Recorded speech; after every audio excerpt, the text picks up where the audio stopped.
Boa noite a todos e todas.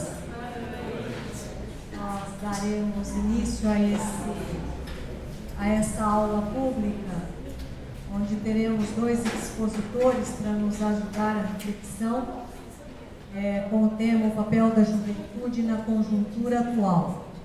Vou apenas introduzir para referir-me ao contexto desta aula pública organizada em parceria entre a ProPuc e a Associação dos Professores da PUC. Eu estou aqui, eu sou a vice-presidente da entidade, o Cauê, nosso cineasta, também professor da PUC e diretor da ProPuc, e em parceria com o SESC, que é o Centro Nacional de Estudos Sindicais e do Trabalho. Esta parceria, ela já nos tem brindado aqui na PUC este ano com diversas palestras, com diversas aulas públicas sobre as reformas, as propostas, as chamadas reformas do governo Temer e outros assuntos, como a saúde do trabalhador, e nós ainda teremos outras. Por ocasião um pouco de alguns eventos de mobilização dos estudantes, já desde o final do ano passado, um grupo de estudantes se aproximou da ProPuc e pediu que nós os ajudássemos a estar refletindo, estar ajudando a pensar o movimento estudantil aqui na universidade. Não cabe, obviamente, à ProPuc ajudar a organização, organizar os estudantes. Isso é um papel que compete aos próprios estudantes aqui na universidade. Mas o que nós nos propusemos foi oferecer um espaço de debate. E esta aula pública não deixa de ser um espaço de debate, de reflexão e de propostas também que possam vir tanto da mesa quanto dos próprios jovens aqui presentes. Nós reconhecemos que o movimento estudantil tem uma história bastante interessante aqui no nosso país. As pessoas convidadas para nos falar nesta noite, elas, de alguma maneira, elas trazem essa experiência concreta, mas nós estamos propondo aqui uma reflexão também a partir do cenário da conjuntura atual, E a conjuntura atual nos remete ao mesmo tempo para um histórico de desmobilização do movimento estudantil, como também para um cenário atual até mesmo de criminalização do movimento estudantil. E nós vimos isso, estamos vendo em diversos momentos, no ano passado, este ano e até mesmo aqui na nossa universidade. A ProPuc entende que isso é válido para qualquer movimento que pretenda ter uma contribuição de transformação na sociedade. Nós entendemos que teoria e prática não podem estar dissociadas. Teoria e prática devem estar juntas. A teoria, ela não é algo que nós encontramos apenas nos livros, apenas nos teóricos que estudamos nos cursos de ciências sociais, de história, de jornalismo, mas também ela se potencializa no debate e no diálogo com a própria realidade das pessoas de hoje e das pessoas de ontem. Então, é um pouco nesta proposta que nós convidamos para ajudar-nos aqui a uma reflexão mais profunda, é o professor Arnaldo Lemos. Professor Arnaldo Lemos, além de graduado em filosofia, teologia, sociologia, ele é, há bastante tempo, professor da PUC, amadíssimo, aclamado aí nos cursos, onde ele é professor, sociólogo e também escritor, E tantas outras coisas aí que o professor Arnaldo Lemos, né, nos brinda. E o professor Augusto Peta, que é coordenador técnico do SES, do Centro de Estudos Sindicais, Nacional de Estudos Sindicais e do Trabalho, também sociólogo, professor, ex-presidente do Simpro Campinas, que é o sindicato das escolas, da rede de escolas particulares de Campinas e região. Também é ex-presidente da CONTE, que é a Confederação Nacional dos Trabalhadores em Estabelecimentos de Ensino. Então, nós convidamos os dois aqui à mesa e daremos início a esse debate, a essa aula pública.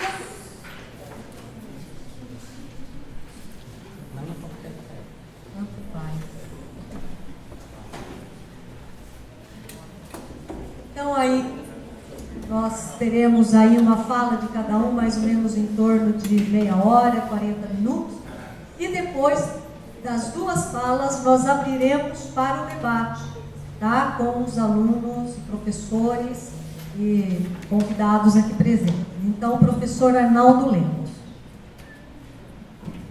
Bom, boa noite a todos. Silvana, que está aqui nessa mesa. Aos alunos aqui presentes, aos professores, agradeço ao Sr. Celso, ao Sr. Silvia e outros. Me convidaram para falar um pouquinho sobre o jovem, o papel da juventude na conjuntura atual. Bom, eu já fui jovem há muito tempo. Na realidade, eu fui jovem antes do golpe militar. No fim dos anos 50, começo dos anos 60, que é um período chamado de os anos dourados, né? Então, eu gostaria de falar um pouquinho sobre as minhas experiências como jovem, mas eu queria, sem dúvida alguma, discutir a questão hoje, né? O tema dessa nossa conversa aqui é o papel da juventude na conjuntura atual. Que papel? Que juventude? Que conjuntura? Ou seja, que sociedade? Então eu gostaria de colocar 3 questões para a gente discutir um pouco, né? Primeiro, que sociedade é esta em que estamos vivendo? Segundo, como estamos numa universidade, que universidade é esta que temos hoje no Brasil? Em terceiro lugar, o que é ser jovem nesta universidade e nessa sociedade? Que sociedade é essa? Bom, como eu sou professor de sociologia, eu vou me ater a colocar algumas coisas numa perspectiva sociológica. Podemos dizer, a grosso modo, que há 2 modos de ver a sociedade. Ou você pode ver a sociedade como uma fotografia, ou você pode ver a sociedade como um filme. A fotografia, ela faz um corte no tempo e procura mostrar a realidade num determinado momento. Se eu tivesse nesse momento aqui uma máquina fotográfica e tirasse uma foto de vocês, essa foto faria um corte no tempo, mostrando naquele momento como estava cada um dos membros que estão dentro da foto. Uma aluna estava escrevendo, outra estava lendo o jornal da ProPuc, outra estava com o dedo na boca, né? O outro estava rindo. O filme é constituído de fotogramas e procura mostrar a realidade dentro de um processo. A fotografia é estática, o filme é dinâmico. A fotografia faz um corte no tempo. O filme mostra a realidade como um processo. Não posso entender a realidade hoje se eu não entender como que as coisas vieram a ser como são. Você tem que entender a realidade através de um processo. Há teorias que veem a sociedade como uma fotografia. E há teorias que veem a sociedade como um filme. As teorias que veem a sociedade como uma fotografia partem do princípio de que a sociedade é um sistema complexo cujas diversas partes trabalham conjuntamente para que haja estabilidade e solidariedade. São teorias da integração social. Parte de uma visão simples. A sociedade funciona como um corpo, ou como uma máquina. Toma o modelo orgânico da biologia, a sociedade é um corpo, ou o modelo mecânico da física, a sociedade é uma máquina. Para essas teorias, a sociedade distribui papéis, cada um tem seu papel na sociedade, distribui os recursos, dinheiros, poder, prestígio, educação, são distribuídos aos membros para que todos cumprem o seu papel dentro do todo, assim como as peças de uma máquina têm um papel para que a máquina funcione, assim como os órgãos do corpo têm uma função para que o corpo tenha saúde. A finalidade é a reprodução social através do funcionamento das diversas partes. As partes do corpo, ou as peças da máquina, existem em função do funcionamento do corpo e da máquina.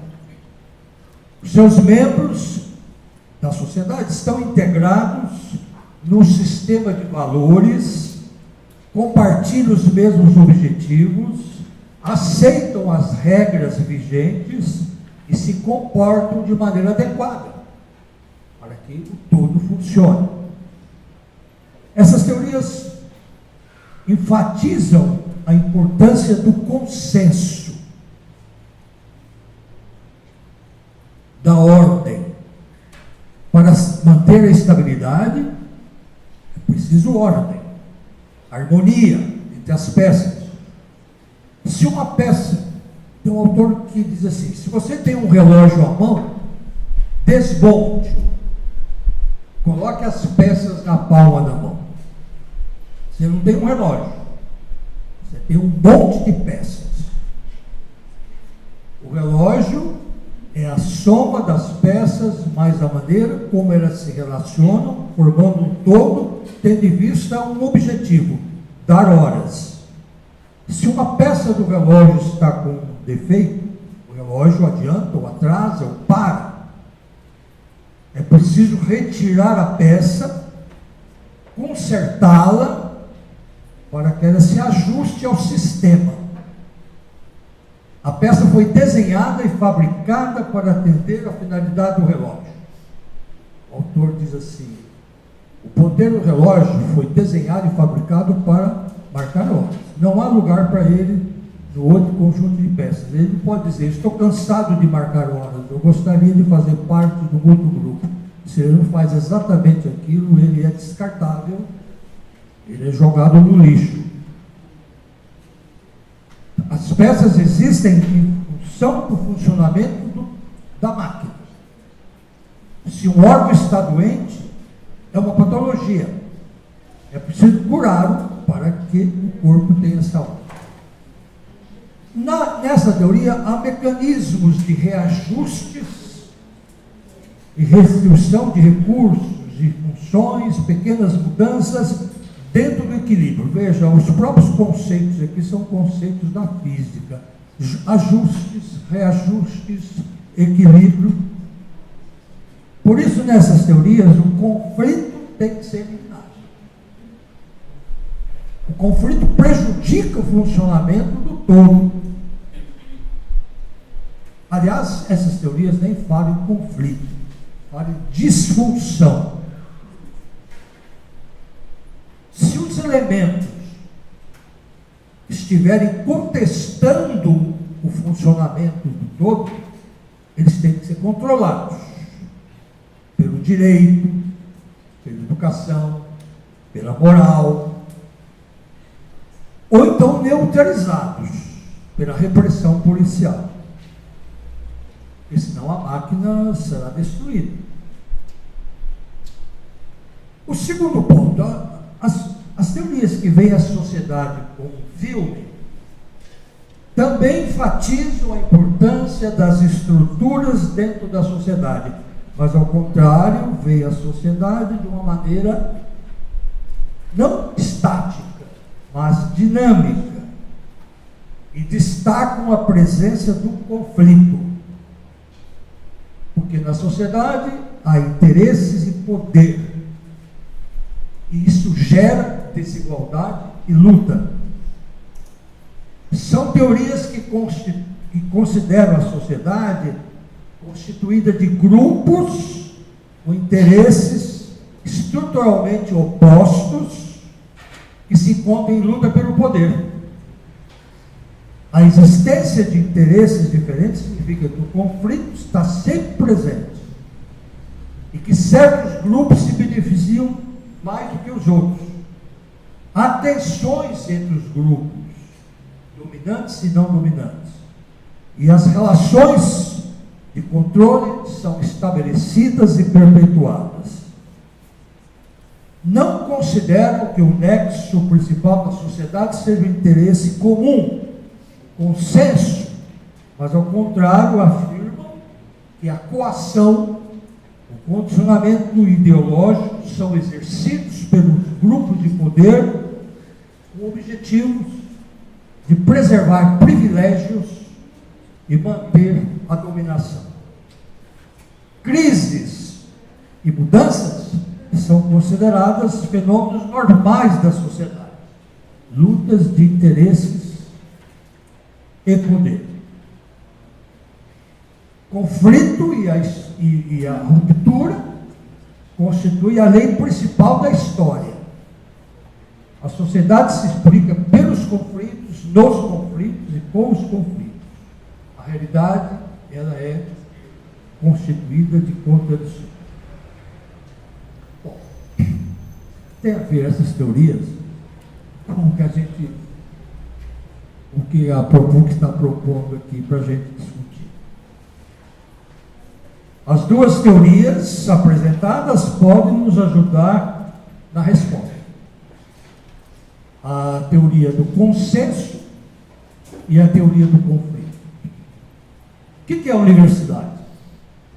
É um todo, um complexo sistema social que tem como finalidade a produção, a transmissão e a aplicação do conhecimento. Na teoria do consenso, a preocupação maior na universidade é com a harmonia entre as partes, com a integração social, com o sistema funcionando, com a ordem. Trata-se de uma universidade bem comportada, que funciona de maneira integrada, sem tensões entre seus setores, é uma universidade burocratizada, desmotivada, sem vida, porque todo mundo está cumprindo a sua função para que haja uma harmonia dentro do todo.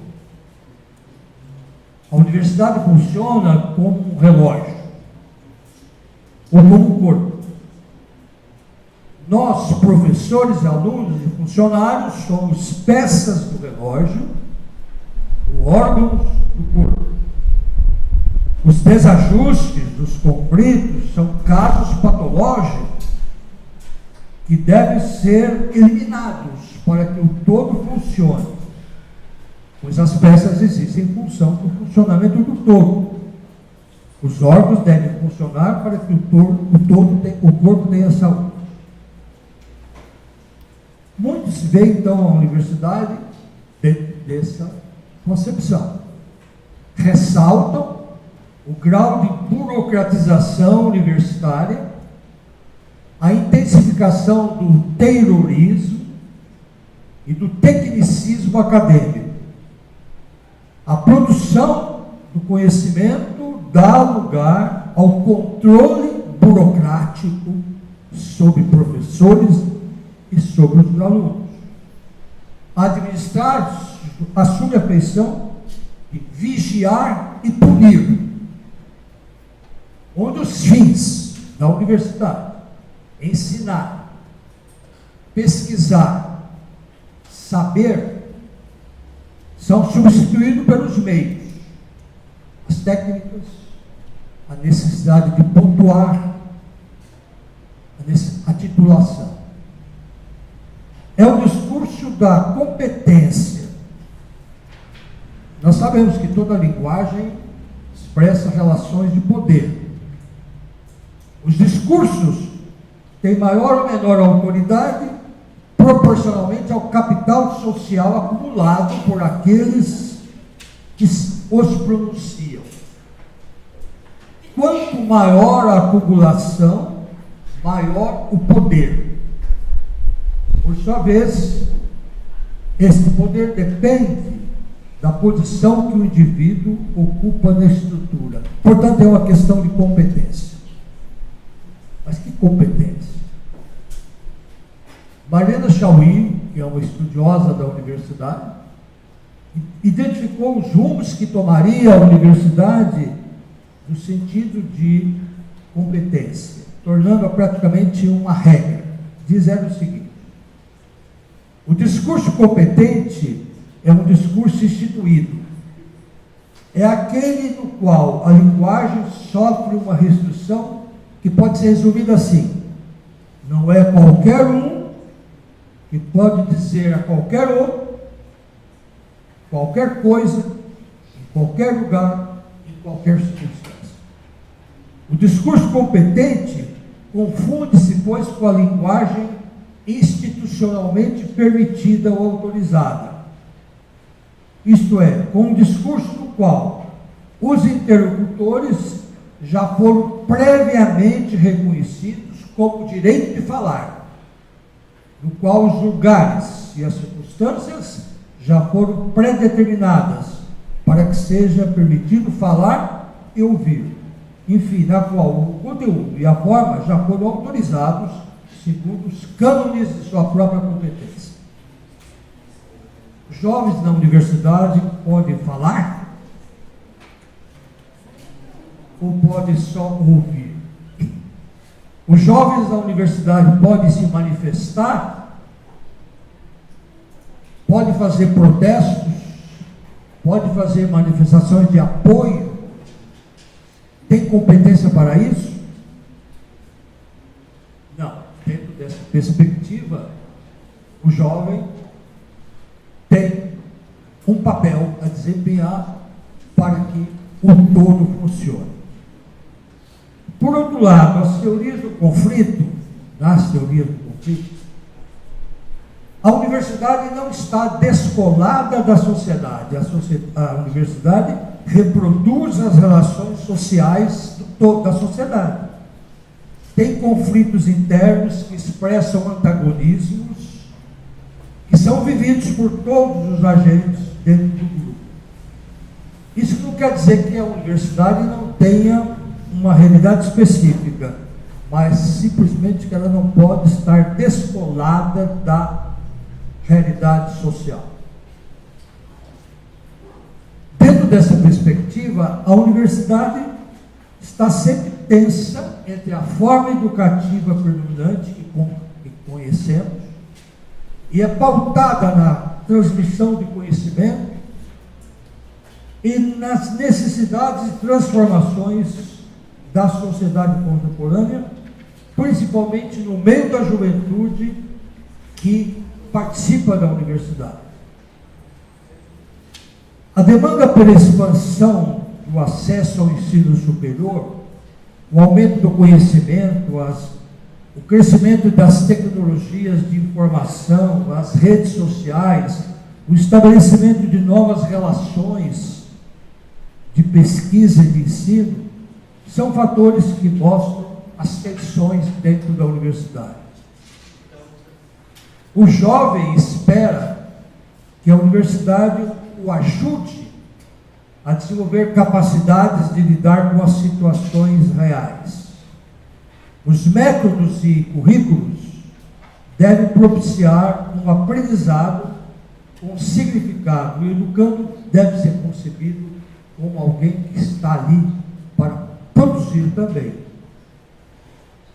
Por quanto tempo o estudante universitário consegue prestar atenção na aula? Por quanto tempo alguns aqui estão prestando atenção no que eu estou dizendo? Como querer que o aluno, cujo perfil é cada vez mais influenciado por tecnologias como internet, o celular, como que o aluno pode suportar a monotonia da sala de aula e de didáticas obsoletas? Como exigir que se concentre em exposição sobre conteúdos que nada significam para ele? Como insistir no conteudismo em práticas docentes nada criativas e esperar que o estudante tenha interesse? Então, essas tensões existem na universidade, porque a universidade reproduz a própria sociedade. Então é preciso repensar a organização social e espacial da sociedade. É uma organização criada para disciplinar corpos e mentes? A universidade tem uma esfera de poder. Será que a universidade tem simplesmente uma função disciplinadora? É preciso pensar a universidade não simplesmente no sentido de que ela deve preparar jovens para serem bons profissionais, submissos ao sistema, que serão os que vão conseguir vencer pela meritocracia na competição do mundo do trabalho e ter sucesso em suas carreiras. Há um descompasso entre a realidade social e as práticas e teorias predominantes na universidade. É preciso pensar a universidade a partir de pessoas concretas, corações e mentes que se harmonizam em determinados aspectos e antagonizam em outros. A universidade é um campo, um espaço no qual há diversos interesses em jogo. E os jogadores, a partir de posições, lutam para conservar ou conquistar mais posições. Qual que é o papel do jovem na universidade? Alguns dizem que o jovem tem por obrigação estudar, se formar, para ser um bom trabalhador e procurar um papel dentro do sistema. Outros acham que o papel da juventude extravasa essa maneira tão personalista de pensar e deve ser o de mobilizar cada vez mais em defesa de seus direitos. entre a subordinação ao sistema social, ser peça da máquina ou órgão do corpo, e ao mesmo tempo uma possibilidade de afirmação e de emancipação. Agora temos que falar não em juventude, mas em juventudes. Numa sociedade marcada por grandes distanciamentos sociais, são desiguais e diferentes a possibilidade de se viver a juventude. A condição juvenil é vivida de forma desigual e diversa em função da origem social, dos níveis de renda, das desigualdades socioeconômicas, principalmente entre campo e cidade e entre regiões do mesmo país. No nosso caso aqui de jovens universitários, há desigualdades, principalmente na vida urbana. Existem jovens hoje que são vistos como preconceito por morarem em áreas pobres, classificadas como violentas, com diversos nomes, topografias, histórias. As periferias são geralmente marcadas pela violência, onde há tanto a turbulência do tráfico como da repressão policial. A resposta, onde você mora, pode ser decisiva na vida de um jovem. A vivência da condição juvenil é também diferenciada em função das desigualdades de gênero, de preconceitos raciais, de discriminação sexual, e os jovens se diferenciam também em relação à sua orientação sexual, o seu gosto musical. Essa demarcação de identidades pode aproximar jovens socialmente separados, ou separar jovens socialmente próximos. Muitos desses jovens estão na universidade. Nós temos no Brasil mais de 8 milhões de jovens nas universidades. Ora, se a universidade é um microcosmos, se a universidade reproduz as relações sociais da sociedade, seus conflitos internos expressam antagonismos sociais, vividos por todos. Isso não quer dizer que ela não tem uma realidade específica, mas apenas que não está descolada da realidade social. É preciso pensar no jovem como sujeito de direitos. Essa ideia, juventude como sujeito de direitos, é recente, e é preciso garantir condições para que os jovens possam se desenvolver integralmente. Considerando que o fato de os jovens comporem o contingente populacional mais vitimizado pelas distintas formas de violência, eles enfrentam enormes dificuldades de ingresso permanente no mundo do trabalho e ficam totalmente ansiosos no momento em que sabemos que muitas profissões daqui a uns anos vão desaparecer. Sofrem os jovens impedimentos no acesso a bens culturais, não têm direitos assegurados a uma educação de qualidade, não recebem tratamento adequado. O jovem, portanto, não é um sujeito isolado do restante da sociedade. E hoje o que nós vemos? Uma sociedade tendo cada vez mais descrença na ação política. Num contexto histórico em que muitas pessoas estão desanimadas, decepcionadas com a política, é evidente que muitos jovens também vão partilhar desse sentimento. Se observarmos bem a nossa história, veremos que em todos os momentos de defesa de direitos ou de conquistas, a juventude estava presente. seja como Castro Alves, na abolição da escravatura, na defesa da Petrobras nos anos 50, na luta contra a ditadura em 68, nas diretas já em 85, nos caras pintadas do Fora Collor. É muito comum falar da juventude dos anos 60.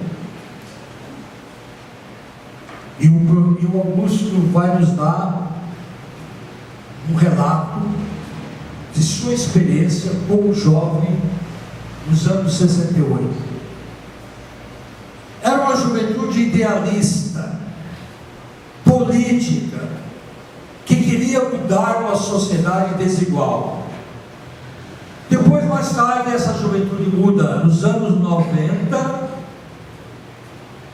era uma juventude consumista, hedonista, indiferente à política. Qual é a juventude? Como que é a juventude hoje? Como que a juventude está vendo as crises que nós estamos vivendo hoje? A crise econômica, a crise política, a crise moral. Há pouco tempo eu vi um chamado que naquele programa Conversas com Bial da TV Globo ia haver um programa especial sobre reforma política. Eu queria assistir esse programa porque eu achei que iam participar do programa cientistas políticos, economistas, sociólogos. Quando aparece no programa, são chamadas 3 mulheres jovens, quase que meninas. Uma delas me chamou muita atenção, chamava-se Tabata, e ela conta a sua história. Na periferia de São Paulo, estudando em escola pública, o pai morreu até drogado. Em umas Olimpíadas de Matemática, ela ganhou o primeiro lugar. Por causa disso, uma escola particular lhe deu uma bolsa de estudos. Ela foi para essa escola. Houve Olimpíadas de Matemática no Brasil todo. Ela ganhou, foi um dos primeiros lugares nas Olimpíadas. E alguma empresa deu para ela a possibilidade de fazer a sua graduação em Harvard, nos Estados Unidos. Ela foi para lá, foi fazer e se graduou em astrofísica. E depois de formada e graduada, ela resolveu resolveu fazer política, foi fazer ciências políticas. Fez mestrado, fez doutorado e voltou para o Brasil dizendo o seguinte: eu quero ser política, devido à situação que era vir a política no Brasil. E formou um movimento chamado Acredito. Essa é uma menina, uma moça, 20 e poucos anos. Uma outra também criou um movimento chamado Agora, ou seja, é preciso que haja mudanças agora. E uma terceira também tinha um outro movimento. Então isso me chamou muita atenção. Fazer uma reforma política, não foram chamados cientistas políticos, cientistas sociais, mas chamaram 3 mulheres jovens. E no final do programa, ele fez 2 perguntas, dizendo que é bate e volta. Primeira pergunta: no Brasil, todos os políticos são farinha do mesmo saco? As 3 responderam: não. Existem muitos políticos bons, honestos, éticos. Não podemos colocar todos os políticos do Brasil no mesmo saco. Segunda pergunta: No Brasil, o principal problema hoje é a corrupção. As três responderam não. O principal problema do Brasil é a desigualdade social. Então me chamou bem a atenção esse momento em que vivemos uma crise econômica, uma crise política, uma crise moral. De um lado, corrupção em empresa pública e privada, troca de interesses espúrios, denúncias, prisões, dinheiros de malas, acusações de um lado, acusações de outro, grandes empresários presos, presidente e ex-presidente denunciados. De outro lado, o pesado fardo imposto aos vulneráveis através de reformas que só beneficiam os ricos e que fazem crescer o número de pobres no Brasil hoje, o desmonte e a privatização do Estado, faz com que ninguém mais confie nem em político, nem em empresa. Cada vez mais um pessimismo, uma negação da política, um niilismo político. Nosso grande problema é que esse cenário perigoso de negação da política é gestado por uma praga histórica comum no país. Não é algo que vem de hoje, apesar das exacerbações recentes geradas por um esquema de corrupção e de um governo ilegítimo.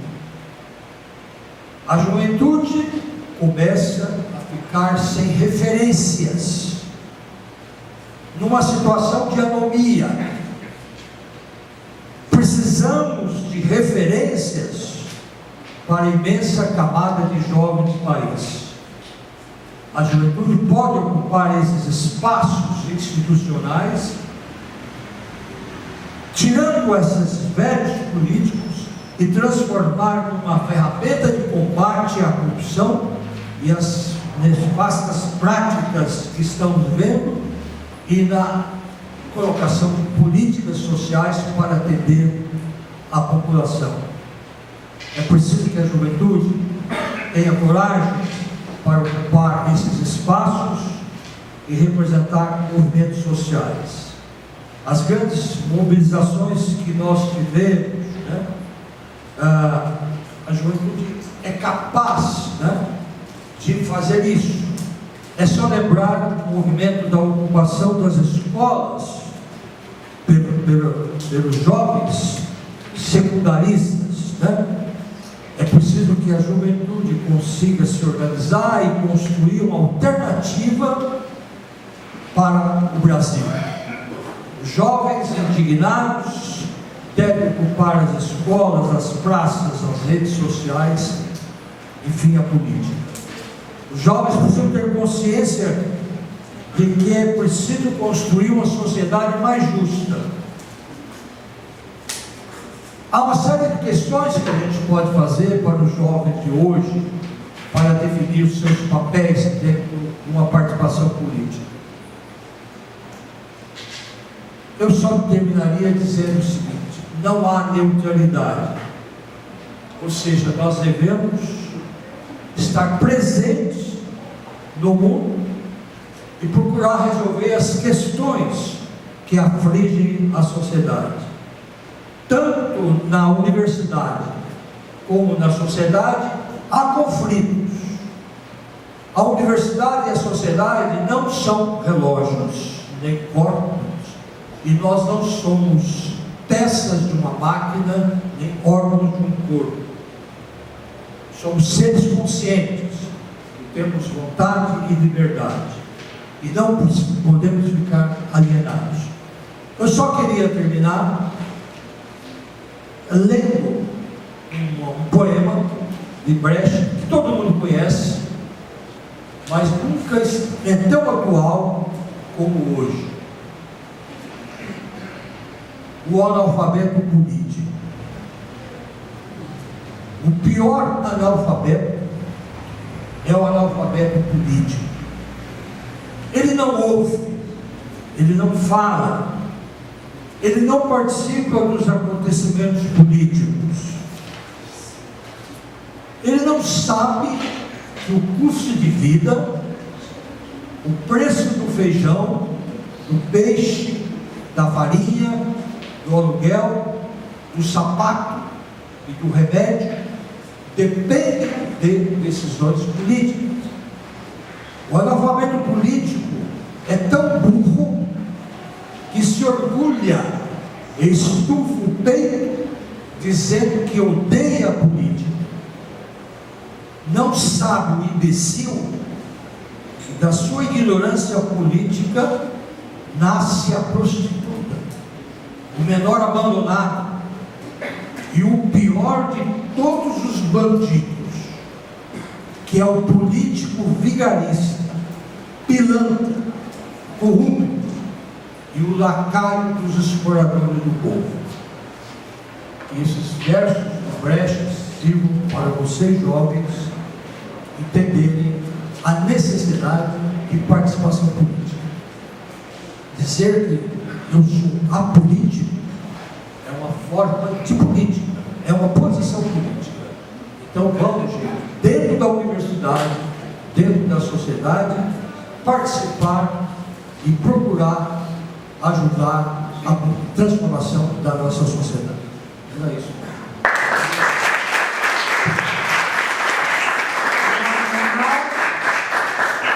Por essa grande professora Augusto, né, que vai contar uma boa história.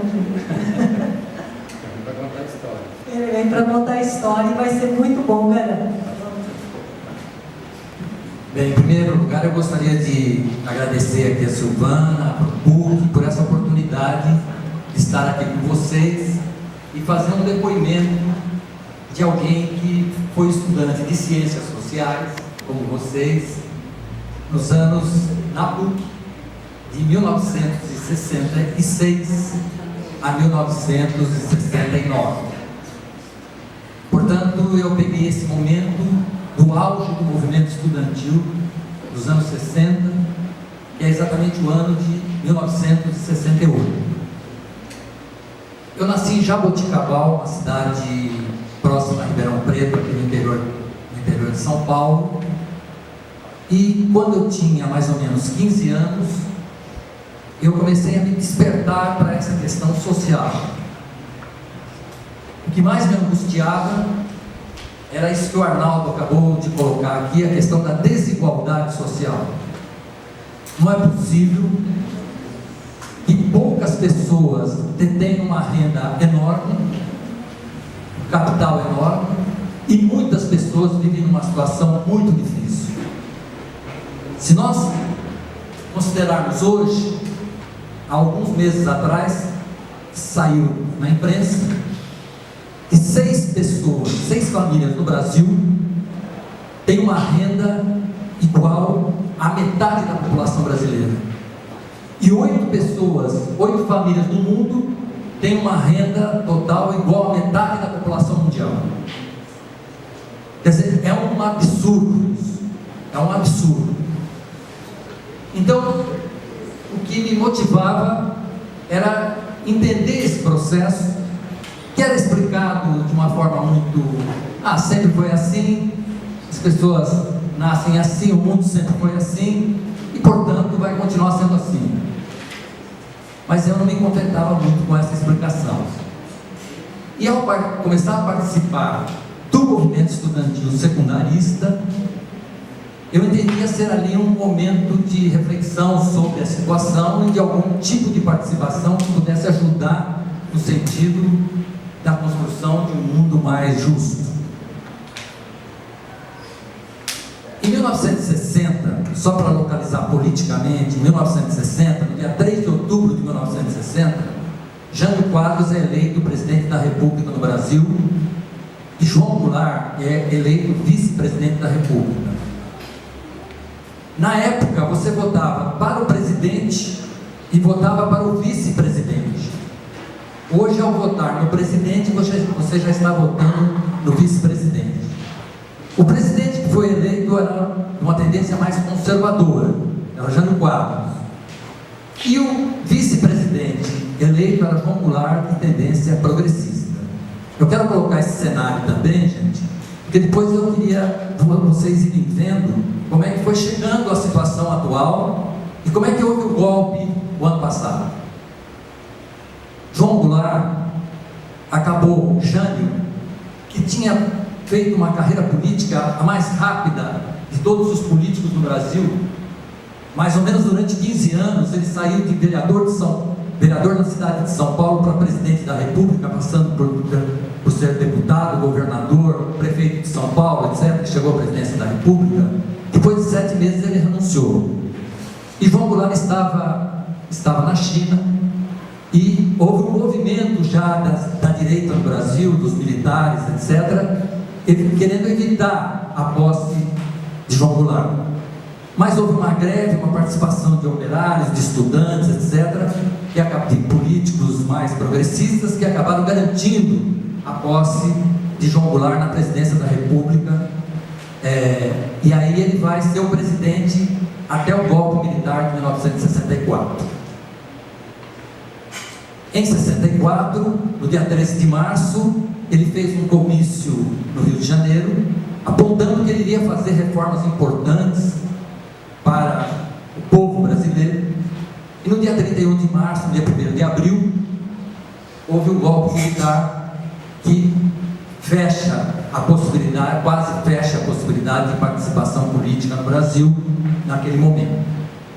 Em 66, eu cheguei em Campinas, porque lá na minha terra não tinha, a não ser curso de agronomia, outras faculdades. Eu vim para Campinas para fazer ciências sociais. Meu pai queria que eu fizesse engenharia, medicina, direito, mas eu disse: não, eu quero fazer ciências sociais, em função dessa preocupação com a questão social. Aí, enquanto isso, o golpe militar e os estudantes procurando participar deste momento no Brasil. Há uma repressão muito forte, mas o movimento estudantil consegue se organizando. Não houve uma organização dos operários, dos camponeses, que tentavam também, mas não tinham condições objetivas, porque a repressão sobre o movimento era muito grande. Prisões, torturas, mortes foram se desencadeando no Brasil nesse período. Campinas. O Brasil tinha mais ou menos 80 milhões de habitantes. Campinas tinha mais ou menos 350 mil habitantes. A PUC tinha mais ou menos 2.500 estudantes.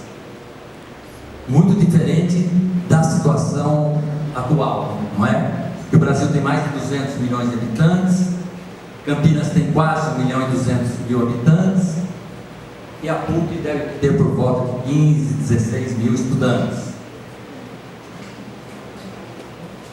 Bem, então o movimento estudantil cresceu,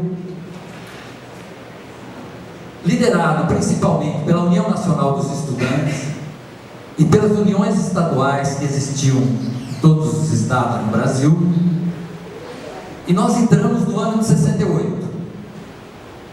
Em 68, no dia 28 de março, no Rio, é morto um estudante no restaurante Calabouço, um estudante chamado Edson Luiz, que motivou uma série de mobilizações pelo Brasil todo. Então o que ocorria em Campinas, gente, era assim: tinha os movimentos no Rio e em São Paulo, que eram os lugares principais do movimento estudantil, cidades mais importantes, e nos outros dias se sucediam passeatas, protestos, movimentos em várias cidades, inclusive em Campinas. A PUC era a PUC Central, era o prédio central da PUC Central, tinha serviço social que ficava na rua José Paulino, e tinha um colégio Pio XII, que existe até hoje, não é? Então, na universidade, o movimento ele procurava protestar, por um lado, em relação às questões que apareciam na universidade, que tinham na universidade. Então, vou dar um exemplo. Nós fizemos uma chapa para o diretório acadêmico, e na chapa tinha uma colega nossa que era protestante. Ela foi impugnada por ser protestante. E isso motivava os estudantes a batalharem para garantir que todos tivessem condições de participar do diretório acadêmico. Ou, por exemplo, uma proibição que o diretor fazia de que as meninas não podiam usar mini-saia. E aí todo o movimento se fazia protestando, etc., para garantir a liberdade e tal. Os movimentos cresceram, houve uma passeata muito importante no Rio, a passeata dos 100 mil, com algumas lideranças já se projetando. E aí houve um congresso, que foi o congresso da UNE de Ibiúna, que eu gostaria de contar para vocês. Há coisas que eu posso não lembrar 2 anos atrás, mas desse congresso eu lembro. Quando a gente é preso, a gente memória antiga. Então vou dizer algumas coisas para vocês perceberem o que era a ditadura, as dificuldades que existiam e como que o movimento estudantil se organizava.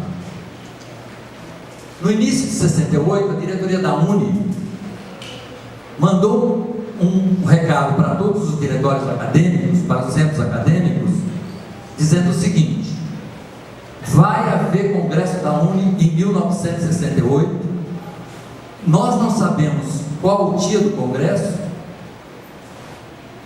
nós não sabemos qual é o local do congresso. Vocês tirem os delegados e fiquem preparados, porque aí nós chamamos para vocês irem ao congresso. Nós fomos para as salas de aula, apareceram várias chapas, etc. A nossa chapa foi vencedora na Faculdade de Filosofia, Ciências e Letras, porque era um diretório acadêmico que abrangia todos os cursos de formação de professores: pedagogia, psicologia, matemática, anglo-latinas, anglo-germânicas, neolatinas, ciências sociais, história, geografia, enfim, todos os cursos de formação de professores.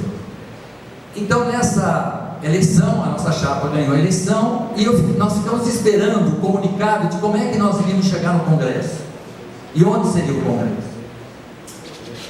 O movimento tinha uma organização muito grande, a ponto de que eu recebia um recado e a minha colega, que também foi eleita junto na chapa, recebia outro recado de como chegar ao congresso.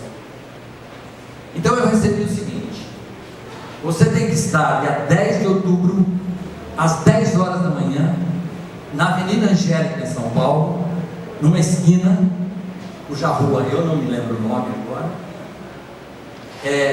Tem um ponto de ônibus, vai ter um jovem nesse ponto de ônibus, ele vai estar vestido de clergyman, vai estar com um guarda-chuva pendurado no braço, vai estar com a revista, que é a revista Realidade, e você vai chegar para ele e dizer o seguinte: onde fica a Lapa? E ele vai dizer para você que fica na China. Aí eu fui, 10 horas na época, era 10 horas, não era nem 10h05, nem 5 para as 10. Porque 10h05 já caiu todo mundo fora, porque poderia já ter havido alguma denúncia e a gente seria preso. Então eu cheguei, vi o jovem lá, perguntei para ele, ele disse que ficava na China. Aí eu falei: bom, eu vim do congresso. Aí ele disse: bom, agora eu vou levar você na USP, você vai esperar, isso era 10 horas da manhã, você vai esperar até as 20 horas, e aí nós vamos buscar você lá na USP. Aí ele me levou na USP, eu passei o dia inteiro lá no CRUSP, e de lá, às 20 horas, ele passou para que eu fosse ao congresso.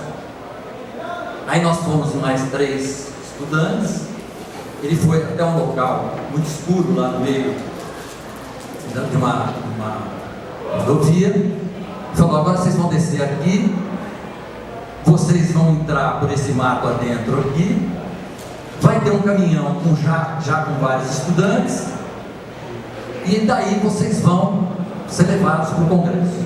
Era um sítio em Ibiúna, cidade próxima a Sorocaba. Até hoje no centro de Ibiúna tem uma homenagem a todos os os participantes do congresso. E aí a gente foi para lá. Era um lugar meio que parecia uma arquibancada assim, de campo de futebol e tal.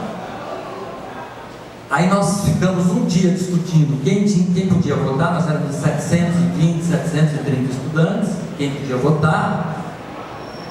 E no outro dia a polícia entrou. Eles descobriram, tem várias versões sobre essa descoberta, uma de que a gente teria, um grupo que estava lá, teria ido comprar pão em Ibiúna e pediu 2.000 pãezinhos. Essa é uma das versões. E o dono da padaria falou, mas poxa, mas como é que é 2.000 pãezinhos aqui em Ibiúna? Aqui não é São Paulo, não é? 2.000 pãezinhos. Essa era uma versão, e a outra que já tinha gente infiltrada no congresso que falava para fora. Também é muito provável que tenha ocorrido, porque existe a repressão colocava estudantes nas escolas, quer dizer, gente que estudava nas escolas, para que esses denunciassem aqueles que participavam. Bom, aí nós fomos levados para o presídio Tiradentes em São Paulo. Ao ser levado para o presídio Tiradentes, nós passamos, eles colocavam na cela 60 estudantes, separando os homens das mulheres, mas 60 estudantes em cada cela, e eles, a gente acabava se comunicando de uma certa forma, e por incrível que pareça, nós realizamos o congresso dentro da cadeia. Por quê? Porque as celas, elas davam, a frente delas dava para as outras, e a gente saía na hora do almoço. O almoço era, eles colocavam os caldeirões assim no chão, com arroz e tal, e empurrando com o pé e tal, e a gente não podia pegar nem garfo nem colher, porque eles achavam que era um instrumento muito perigoso, e tinha que comer ou com carteira de identidade, ou com pasta de dente achatada. Aí quando saía, a gente fazia discussão, eram duas posições que se disputavam no congresso, uma comandada pelo Zé Dirceu, que ficou mais conhecido de todos os estudantes, para hoje, né? E outra comandada pelo Travassos, que era de uma outra tendência política, então havia essas duas grandes tendências, né? Aí as propostas eram votadas em cada cela, por exemplo, dava 32 a 28. Aí quando saía, levava, combinava com os outros, fazia a soma e saía a conclusão qual a tese que ele passou. Só não foi possível eleger a diretoria, né? Porque aí vai sair uma briga dentro da cadeia, complicava muito. A diretoria não, mas as teses foram discutidas. Bom, numa das noites, nós ficamos ali uns 3 dias. Numa das noites, durante o dia, primeiro, uma mulher que ficava embaixo, numa solitária, falou, olha gente, aqui à noite eles jogam o pessoal no Rio Tietê. Nesta noite, sucede ali o dia, às 3 horas da manhã eles começaram a acordar todo mundo, e dizendo, vocês não vão mais ficar aqui. Aí todo mundo começou a tremer, porque falavam, vão jogar a gente no Rio Tietê. Os ônibus saem em direção ao Rio Tietê, ali na Tiradentes, onde você vai, e aí nós fomos presos no Carandiru. Passou por cima da ponte do Tietê os ônibus e nós fomos presos no Carandiru. E lá teve todo o movimento que a TID fez parte do protesto lá para que a gente fosse solto, e a gente acabou então sendo solto depois de mais uns 2 dias. A questão era tão forte para a gente, essa questão da justiça, que quando nós chegamos no Carandiru, um estudante virou e falou assim, olha, estão fazendo injustiça com esses presos, porque nós estamos indo para os lugares dos presos, e os presos estão sendo jogados em lugares piores do que eles. Aí o outro falou assim, não, a luta nossa é para sair daqui, né? Porque se a gente sair daqui, os presos voltam para o lugar deles, né? E a gente vai embora. Bom, então eu queria só colocar isso para vocês, pelas dificuldades que se tinha no movimento e pelo tipo de organização que o movimento tinha, né? Isso vai até 13 de dezembro de 68, com o ato institucional número 5. porque aí eles deram o golpe dentro do golpe. Já tinha tido o golpe de 64, deram o golpe de 68, que era fechar o Congresso. Então, quando a gente ouve essas questões assim, tem que fechar esse Congresso, tome cuidado, porque fechar Congresso leva a ideia de ditadura, que alguém manda, não é? Apesar de eu saber que esse Congresso que está aí é muito ruim, etc. Mas o Congresso é que acabou sendo eleito pela própria população brasileira, né? Bom, essa forma de explicação que eu tinha colocado inicialmente, da desigualdade, o mundo sempre foi assim, sempre vai ser assim, etc. Eu fui entendendo aquilo que o Arnaldo nos disse aqui. Eu fui entendendo que nós estamos vivendo uma sociedade capitalista e que sociedade capitalista é sinônimo de exploração. Porque existe todo um mecanismo da sociedade que faz com que uma minoria mantenha o controle e explore a grande maioria. A grande maioria da população é explorada. Então eu fui entendendo mais como é que se dá esse processo. O curso de Ciências Sociais ajuda muito nisso, né? De compreensão dos fenômenos sociais. E depois eu saí da universidade, fui ser professor, entrei no movimento sindical, enfim, continuei esta luta para contribuir para que a nossa sociedade seja mais justa, mais humana, mais fraterna, né? E nós vivemos, depois de tanta luta, se consegue derrubar a ditadura, ir para o processo de democracia, e eu esperava não ver outro golpe no Brasil. Não é um golpe daquele tipo, militar, etc., mas é um golpe do parlamento, da mídia, enfim, do judiciário, enfim, é um golpe que se instalou no Brasil no ano passado e que vem numa sequência. João Goulart foi deposto lá atrás, e depois essas forças progressistas conseguem ganhar força num determinado momento, uma força maior num determinado momento, e perdem o controle no ano passado com o golpe desferido contra a presidenta Dilma. Pode ter tido muitas falhas, mas era uma presidente eleita, né? E que foi derrubada no meio do mandato por esse golpe. Então era isso que eu queria passar para vocês, gente, e aí a gente abrir aí para discutir, ver mais a situação atual de vocês, as questões relacionadas ao papel da juventude hoje, mas vocês saberem que é muito importante a história e saberem que nessa universidade o movimento estudantil já foi muito forte, né? Eu até estava comentando com a Silvana que o reitor da universidade, que era um padre, vamos dizer, conservador, que era o Monsenhor Salim, ele tinha algumas coisas muito importantes. Uma delas, ele dizia o seguinte: aqui na universidade ninguém será preso, e isso até o final do processo todo de repressão, realmente dentro da universidade ninguém foi preso. Quer dizer, um tema sobre a juventude, nós escolhemos aqui, vocês encontraram uma mesa aqui repleta de coroas. Eu queria dizer uma coisa para vocês, nós pensamos nisso. Poderíamos ter trazido alguém de uma organização aí dos jovens, mas acho que isso vocês podem fazer.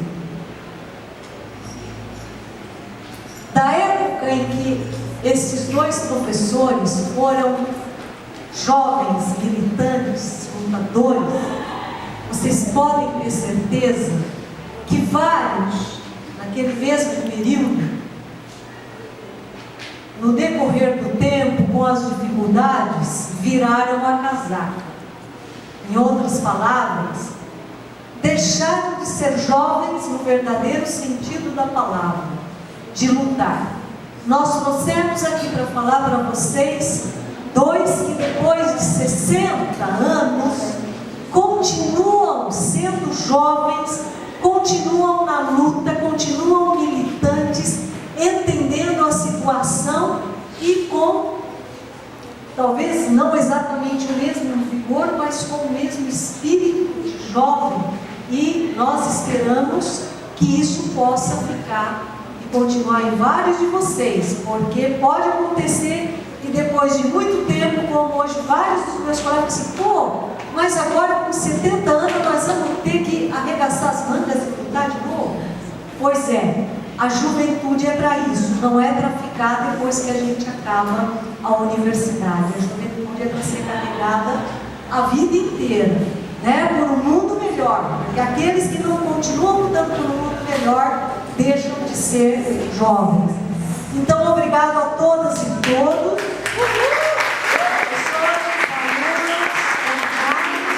E sobretudo os nossos dois jovens aqui, se quiseram à noite vir falar conosco, ajudar-nos a trazer essa experiência. Obrigada e boa noite.